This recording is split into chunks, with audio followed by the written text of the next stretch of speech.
Welcome back ناظرین. آج ہم بات کر رہے ہیں پیئر پریشر پہ اور میرے ساتھ موجود ہیں رافعہ. جی رافعہ, آپ مجھے بتائیں کہ ہم جو بات لے کے چل رہے تھے کہ والدین کا تو بہت اہم رول ہے کہ بچوں کے مسائل پھر آئیں گے ہی نہیں اگر وہ صحیح طرح سے ان کو پیئر پریشر سے ڈیل کرنا سکھائیں گے. لیکن جب بچے پھر بھی انسٹیٹیوشنز میں آ جاتے ہیں تو آپ نے کیا کیا مسائل, کیا کیا نفسیاتی چیزیں ان میں دیکھی ہیں؟ جی, اس میں سب سے سر فہرست تو کہا جائے گا لو سیلف اسٹیم. ٹھیک ہے.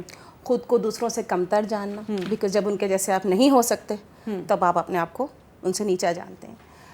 اس کے نتیجے میں پھر آپ میں فرسٹریشنز آتی ہے, اسٹریس آتا ہے, اور اس کی ایک ایکسٹریم فارم ہو جاتی ہے ڈپریشنز. اچھا.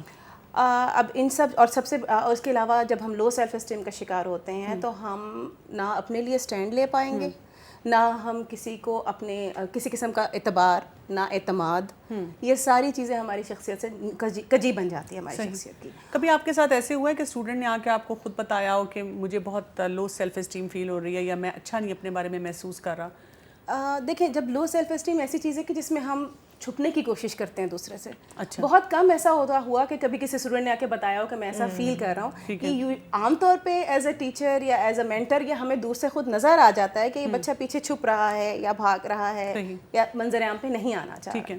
اچھا جبین, آپ بتائیے کہ یہ جب ہم پیئر پریشر کی بات کرتے ہیں تو اس میں جو ہے کون کون پیئر پریشر دے سکتا ہے؟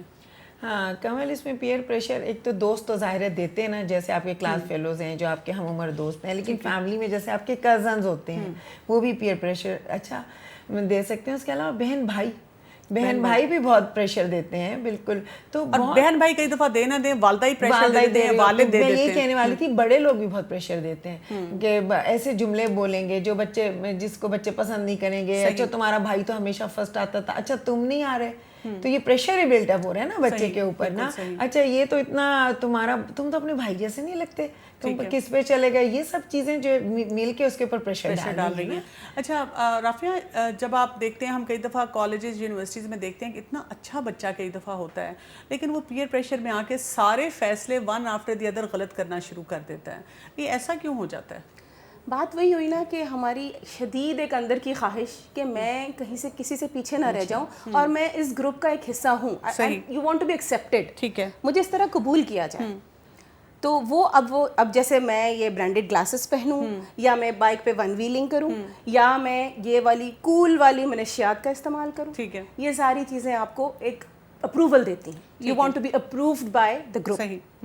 اچھا, اگر بچپن سے ہم مہجبین کام کرنا شروع کریں ایسے بچوں پہ اور ہم دیکھنا چاہیں کہ کس طرح سے ہم ان بچوں کو پیئر پریشر سے بچا سکتے ہیں, تو اگر میں آپ کو ایک سینیریو دوں کہ ایک بچہ ہے اور وہ باہر آ کے گلی میں اپنے دوستوں کے ساتھ کھیلتا ہے اور اس کی والدہ چاہتی ہیں کہ یہ نماز ضرور پڑھے, لیکن جب وہ کھیلنے کے بعد واپس آتا ہے تو وہ کہتا ہے دراصل میرا کوئی دوست نماز نہیں پڑھا تھا تو پھر میں نے بھی نماز نہیں پڑھی.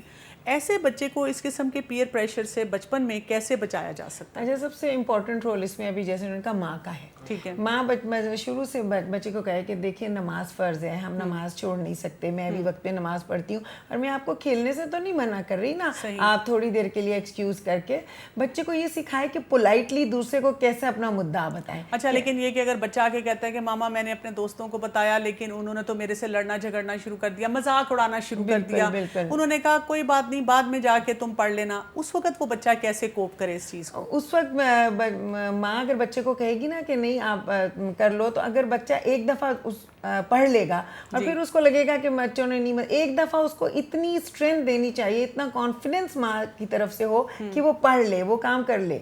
تو جب ایک دفعہ وہ کر لے گا تو اس کا یہ بیریئر ٹوٹے گا. ٹائم چینج کر اس میں بالکل. اچھا, اس میں ماں یہ بھی کر سکتی ہے, شروع میں بچے کے لیے نو کہنا مشکل ہو رہا ہے کہ ماں اس کو کہ اچھا بیٹے ٹھیک ہے آپ نماز پڑھ کے چلے جائیے گا, ٹھیک ہے, یا اس کو کہے کہ بیچ کا ایسا ہم ٹائم سیٹ کر لیتے ہیں, ٹھیک ہے نا, کہ لیکن اس کو اپنی ماں باپ جو ہے نا منواتی رہے, آہستہ آہستہ اس کو اس پہ لاتی رہے. صحیح. کیونکہ اچھا, یہی سینیریو جو ہے رافعہ, یہ میں آپ سے پوچھنا چاہوں گی, اب اسی سینیریو میں اگر ایک بچہ ہے اور وہ آ کے اپنی والدہ سے کہتا ہے کہ آپ نے جب بھی کوئی چیز بتائی مجھ سے نہیں ہو پاتی, اور والدہ کو سخت غصہ آتا ہے اور اس کو یہ فکر لگ جاتی ہے کہ ابھی اتنا چھوٹا ہے, چھوٹا سا کام نہیں اس سے ہو رہا, تو یہ آگے جا کے کیا کچھ کرے گا, تو ایسی سچویشن میں کیا کرنا چاہیے, ماں کے لیے آپ کیا ایڈوائس دیں گی؟ اس میں سب سے بڑی چیز جو میں تھوڑا سا ان کی بات سے ریلیٹڈ بھی آپ کی بات کو تھوڑا سا آگے بڑھاؤں گی, بالکل بتانا تو ہے مسلسل, سارا والدین کا کام ہے مسلسل رہنمائی کرتے رہنا, جو میں نے دیکھا سب سے مؤثر ثابت ہوتا ہے وہ یہ رول ماڈلنگ.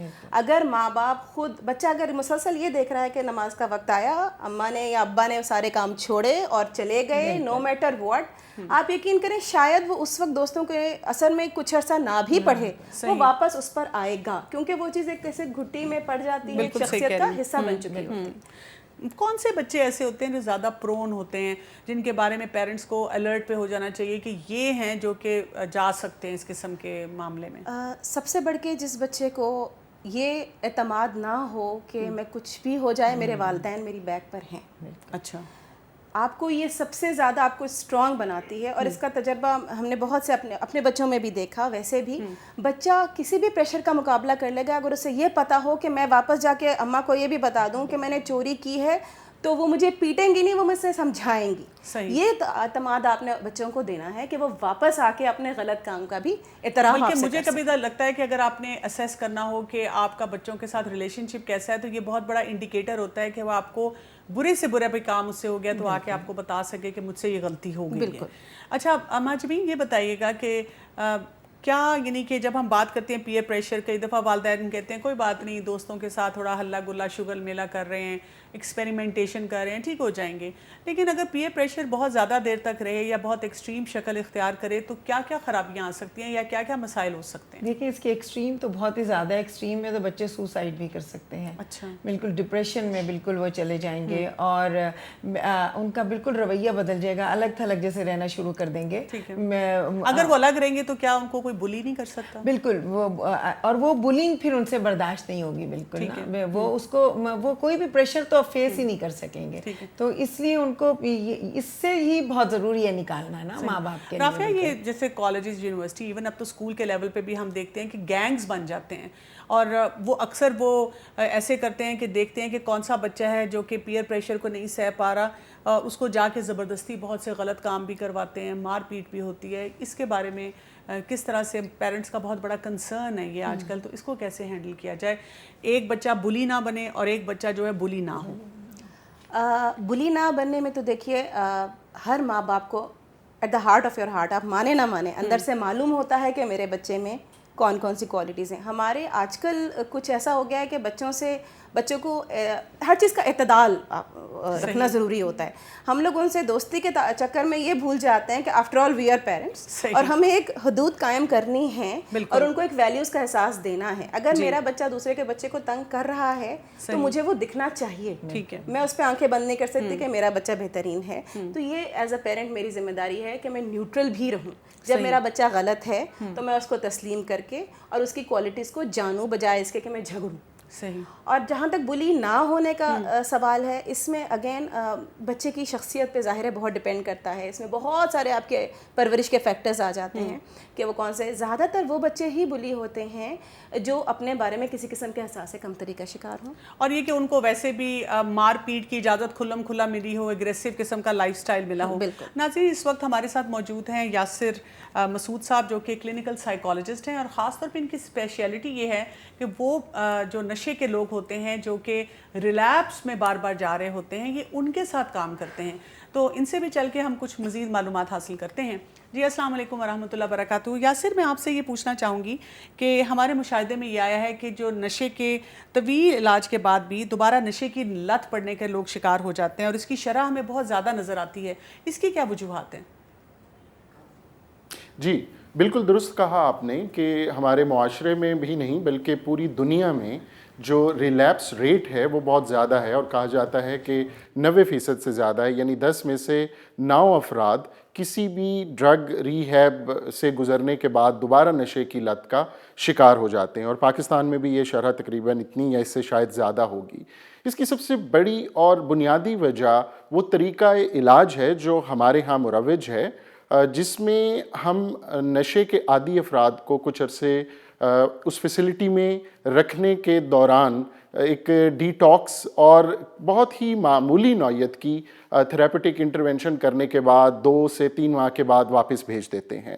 معاشرے میں رہتے ہوئے جن عوامل کی بنا پر نشے کے عادی اس فرد نے نشے کی عادت کو اپنایا, وہ عوامل اپنی جگہ پر موجود ہیں, اور عموماً نشے کے عادی افراد کو ان عوامل کا مقابلہ کرنے کی صلاحیتوں سے بہرہ مند نہیں کیا جاتا۔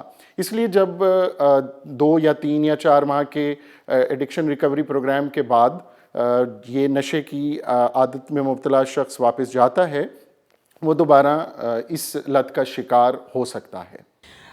یہ بھی ہمیں بتائیے گا کہ نشے کے علاج سے مکمل بحالی اور دوبارہ نشے سے بچاؤ یعنی کہ ریلیپس پریونشن کے لیے ہمیں کیا مناسب حکمت عملی اختیار کرنی چاہیے؟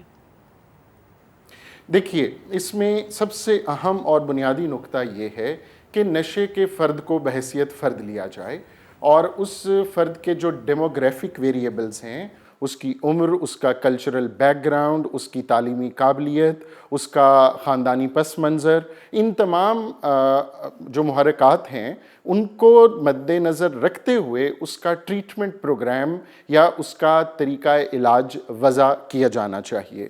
اور ان عوامل کو اگر آپ مد نظر رکھتے ہیں تو کوئی ایک ٹریٹمنٹ پروگرام اپنی بنیادی اپروچ کے طور پر تو اپنایا جا سکتا ہے، لیکن اس کی کسٹمائزیشن اس فرد کی ذاتی ضروریات کی بنا پر کرنا بہت ضروری ہوتا ہے۔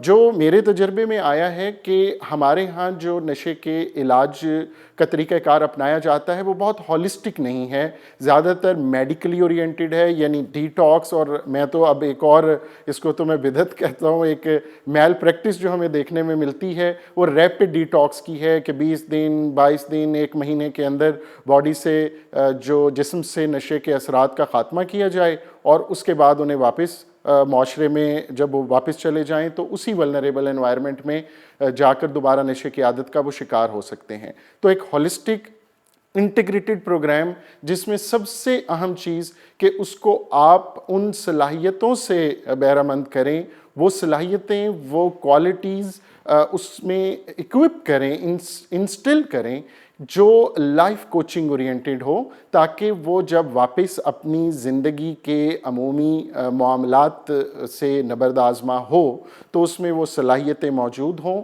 کہ وہ ایک صحت مند رویے کے ساتھ اپنے سماج میں اپنی ذمہ داریوں کو بخوبی نبھا سکے۔ آپ نے بات کی ہے لائف کوچ کی، تو میں چاہوں گی کہ اس تصور کی بھی آپ تھوڑی سی وضاحت کر دیں اور ہمیں یہ بھی بتائیں کہ جو ریکوری ہے اور جو ریلیپس پریونشن ہے یہ اس کے لیے یہ کیسے مفید ثابت ہو سکتی ہے؟